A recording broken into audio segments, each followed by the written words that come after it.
নিলাম। ঠিক আছে বৌমা, তুমি যেহেতু কইছো তাহলে তোমার আম্মার কথা আমি মাইনা নিলাম। আমার আর এইটা নিয়ে কোনো কষ্ট নাই। শোনেন, আমার ঢাকা বাড়ি করতেছে, একটা না দুইটা। আমাকে লাগে দোয়া করবে। ওরে বাপ রে বাপ, একটা না দুইটা বাড়ি করবেন? এখনো ফাইনাল সিদ্ধান্ত নেই চিন্তা ভাবনা করতেছি, দেখি কি করা যায়। শোনেন ভাবি, আপনি যদি গ্রামে কোনো জমি কিনেন তাহলে 2-3 বছরে হালকা পাতলা এই জমির দাম বাড়ে। আর যদি আপনি ঢাকা শহরে জমি কিনেন তাইলে 3-4 বছরে এই জমির দাম ডাবল হয়ে যায়। কি কইতাছো মনসুর, সত্য কইতাছো? কি করি, দুইটা দিন ভালো থাকলে 3 দিন খারাপ থাকে। মা, মেজো করে চিকিৎসা করা দরকার। মেজো করে আমি চিকিৎসা প্রয়োজন। না না, ওরে আমি কোনো ডাক্তার দেখাইতে পারুম না। পাগলা ঘরতে ওরে নিয়ে ভর্তি করাইলে কারেন্টে শর্ট দিব, আবার অনেক অত্যাচার করব। আমার পোলারে আমি কে কোনো কইছে জায়গায় নিব মেজো না। ভাইজান পাগল? মেজো ভাইজান তো পুরোপুরি সুস্থ আছে। কে কইছে আমি পাগল? মিম, তোমার কে কইছে আমি পাগল? যে আমারে পাগল কয় হ্যাঁ পাগল, হ্যাঁ বাপ পাগল, হ্যাঁ 14 গোষ্ঠী পাগল। এমন কি আনছস? খাওয়া যায় না, মজা নাই, এর থেকে আমার পাতাই ভালো। শোনো, নিচে দারোয়ানের কাছে পরিচয় দিতে হয়। সুবহানাল্লাহ, শুনলে স্বপ্নের মতো মনে হইতাছে। ঠিকই কইছো। আচ্ছা আম্মা, আমরা তো মাত্র আইছি, একটু ভিতরে যাই ফ্রেশ হয়ে, অনেক কাজ আছে। কাল আয়া সাক্ষাতে কথা কমনে। আচ্ছা ঠিক আছে, এখন রাখি। বন্ধুরা, আপন মানুষ যখন চরম শত্রু হয়ে ওঠে তখন ধ্বংস অনিবার্য। সত্যের মৃত্যু নেই নাটকের সবচেয়ে বড় টুইস্ট কিন্তু ঠিক এখানেই লুকিয়ে আছে। সালাউদ্দিন আর দুর্নীতিগ্রস্ত উকিল মনসুর মিলে এমন এক ভয়ঙ্কর ফাঁদ পেতেছে যাই পুরো পরিবারকে একেবারে রাস্তায় বসিয়ে দিতে পারে। মুগ্ধকে ফাঁসানোর জন্য তারা যে মেয়েটিকে পাঠিয়েছে, সে তো সুযোগ বুঝে ঘুমন্ত মুগ্ধর সাথে আপত্তিকর ছবি তুলে ব্ল্যাকমেল করার চূড়ান্ত প্রস্তুতি নিচ্ছে। মুগ্ধ কি পারবে ভয়ঙ্কর স্ক্যান্ডাল থেকে নিজেকে এবং নিজের সাজানো সংসারকে বাঁচাতে, নাকি সালাউদ্দিনের পাতায় নোংরা ফাঁদে পা দিয়ে সবকিছু হারাবে জায়দা বেগম? জানতে হলে আজকের ভিডিওটি একদম শেষ পর্যন্ত দেখতে হবে, কারণ আজকের আড্ডায় থাকছে মাথা নষ্ট করার সব প্রেডিকশন আর এক্সাইটিং থিওরি। গত পর্বে আমরা দেখলাম মেজো ভাইয়ের পাগলামি যেন সব সীমা ছাড়িয়ে গেছে। সে কাঁচা পাতা চিবিয়ে খাচ্ছে, উল্টাপাল্টা বকছে আর বাসার সবার রাতের ঘুম হারাম করে দিচ্ছে।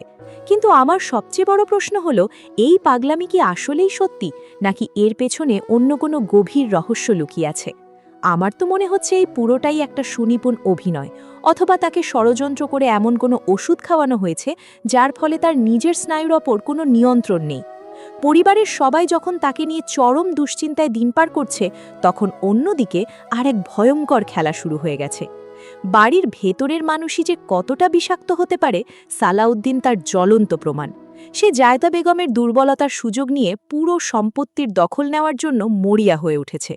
সালাউদ্দিন আর উকিল মনসুরের গোপন বৈঠক আমাদের চোখে আঙুল দিয়ে দেখিয়ে দিয়েছে যে টাকার লোভে মানুষ কতটা নিচে নামতে পারে।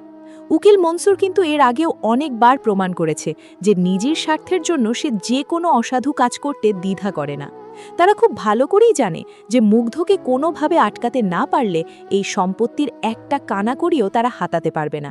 তাই মুগ্ধর মতো সহজ সরল এবং সৎ একজন মানুষকে ব্ল্যাকমেল করার জন্য তারা এক জঘন্য রাস্তা বেছে নিয়েছে। ঘরে পড়ানোর নাম করে যে মেয়েটিকে তারা পাঠিয়েছে, তার আসল উদ্দেশ্য হলো মুগ্ধর সাথে এমন একটা পরিস্থিতি তৈরি করা যা দেখে সবাই মুগ্ধকে চরিত্রহীন ভাবে। আর আমরা তো দেখলামই মেয়েটি কেমন নির্লজ্জের মতো সুযোগ বুঝে ঘুমন্ত মুগ্ধর পাশে গিয়ে আপত্তিকর সব ছবি তোলার চেষ্টা করছে। এই দৃশ্যটা দেখে সত্যি বলতে একজন দর্শক হিসাবে আমার নিজেরও গায়ের রক্ত গরম হয়ে যাচ্ছিল। একটা সাজানো সংসারকে ধ্বংস করার জন্য এর চেয়ে নোংরা ষড়যন্ত্র আর কি হতে পারে? এবার আসি আগামী পর্বের কথায়, অর্থাৎ যা ঘটতে যাচ্ছে সেটা নিয়ে আমার প্রেডিকশন। মুগ্ধ হয়তো গভীর ঘুমে আচ্ছন্ন, কিন্তু সে মোটেও বোকা নয়। আমার মনে হয় আগামী পর্বে আমরা দেখতে পাবো যে মেয়েটি যখন ছবি তুলছে বা মুগ্ধর আরও কাছে যাওয়ার চেষ্টা করছে, ঠিক তখনই মুগ্ধর ঘুম ভেঙে যাবে। মুগ্ধ হয়তো সাথে সাথেই মেয়েটির আসল রূপ ধরে ফেলবে এবং তাকে জেরা শুরু করবে। কিন্তু এখানে একটা বড় টুইস্ট আসতে পারে। মেয়েটি হয়তো নিজেকে বাঁচাতে উল্টো মুগ্ধর দিকেই আঙুল তুলবে এবং চিৎকার করে কেঁদে বাড়ির সবাইকে জড়ো করে ফেলবে। তখন শুরু হবে এক বিশাল মানসিক টানাপড়ন। মুগ্ধর স্ত্রী কি তার স্বামীকে বিশ্বাস করবে নাকি মেয়েটির বানানো নিখুঁত অভিনয়ে কান দেবে? যদি মেয়েটি সফল হয় তাহলে সালাউদ্দিন আর উকিল মনসুরের রাস্তা একদম পরিষ্কার হয়ে যাবে। পরিবারে যখন অশান্তির আগুন জ্বলবে, সালাউদ্দিন তখন সেই সুযোগে সম্পত্তির পেপারসগুলোতে সই করিয়ে নেওয়ার চেষ্টা করবে। তবে আমার মাথায় একটা অন্যরকম থিওরিও ঘুরপাক খাচ্ছে। এই যে মেজো ভাইয়ের পাগলামি, এটাই হয়তো এই জঘন্য ফাঁদ থেকে বাঁচার একমাত্র চাবিকাঠি হতে পারে। ভাবুন তো, মেয়েটি যখন মুগ্ধর রুমে তাকে ফাঁসাচ্ছে, ঠিক তখনই যদি পাগল মেজো ভাই পাতা চিবোতে চিবোতে সেই রুমে ঢুকে পড়ে এবং মেয়েটির হাত থেকে ব্ল্যাকমেল করার ফোনটা কেড়ে নিয়ে ছুঁড়ে ভেঙে ফেলে, তাহলে সিনটা কেমন হবে?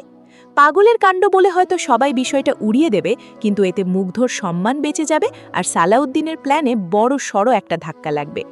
সত্যের মৃত্যু নেই নাটকে এর আগেও আমরা এমন অপ্রত্যাশিত ঘটনা অনেক দেখেছি, তাই এমন কিছু হলে আমি মোটেও অবাক হব না। সালাউদ্দিন যতই চালাক হোক না কেন, জায়েদা বেগম যখন সব সত্যি জানতে পারবেন, তখন এই বেঈমান সালাউদ্দিনকে তিনি কিভাবে শায়েস্তা করেন সেটাই হবে দেখার মতো বিষয়। সব মিলিয়ে সত্যের মৃত্যু নেই নাটকের আগামী পর্বগুলো হতে চলেছে টান টান উত্তেজনায় ভরপুর। সালাউদ্দিন আর মনসুর উকিলের এই ষড়যন্ত্র কতদূর গড়ায় আর মুগ্ধ কিভাবে এই চরম অপমানজনক পরিস্থিতি থেকে নিজেকে নির্দোষ প্রমাণ করে, সেটাই এখন আমাদের কাছে সবচেয়ে বড় সাসপেন্স। আপনাদের কি মনে হয়, মুগ্ধ কি এই নোংরা ফাঁদে জড়িয়ে যাবে, নাকি তার আগেই সে মেয়েটির আসল চেহারা সবার সামনে উন্মোচন করতে পারবে? আর মেজো ভাইয়ের এই পাগলামির আসল কারণই বা কী বলে আপনাদের মনে হয়? আপনাদের সমস্ত থিওরি আর প্রেডিকশনগুলো আমাকে অবশ্যই কমেন্ট বক্সে লিখে জানাবেন। আর হ্যাঁ, আজকের এই স্পয়লার আর রিভিউ আড্ডা যদি আপনাদের ভালো লেগে থাকে, তাহলে ভিডিওটিতে একটি লাইক দিতে একদমই ভুলবেন না। এরকম আরও এক্সাইটিং সব রিভিউ, প্রেডিকশন আর নাটকের ভেতরের খবর সবার আগে পেতে চ্যানেলটি সাবস্ক্রাইব করে বেল আইকনটি বাজিয়ে রাখুন।